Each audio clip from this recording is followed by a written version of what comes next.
जिनका भी जीवन में भजन करने का नियम है उन्हें हमेशा ही भजन करना पड़ता है।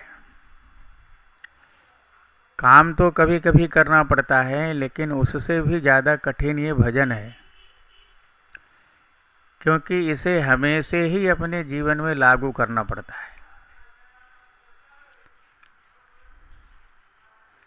भले ही थोड़े समय के लिए आप काम में फंस जाइए, चाहे काम करिए, लेकिन उसके बाद का सारा समय भजन में ही देना पड़ता है। ऐसा लोग क्यों करते हैं?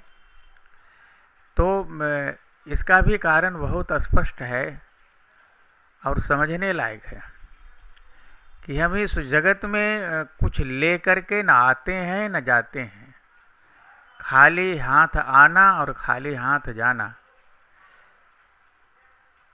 इस रहस्य को जिनको समझ में आता है, जो समझ जाते हैं, ऐसे लोग भजन की पूंजी को बढ़ा लेते हैं।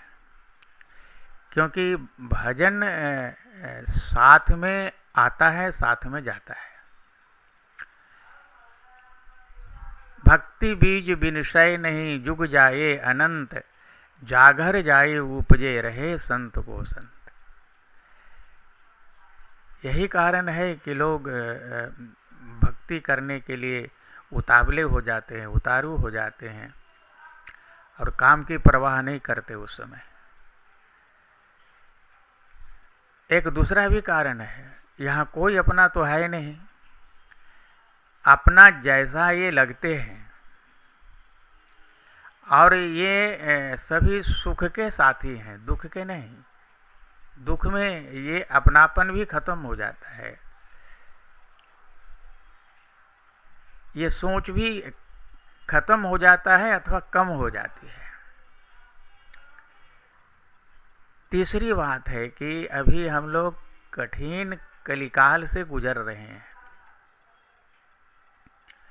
ऐसे समय में इससे बचना और संभल करके चलना, संभल करके भजन करना, ये बहुत सोच समझ करके एक एक कदम फूंक फूंक करके उठाना पड़ता है।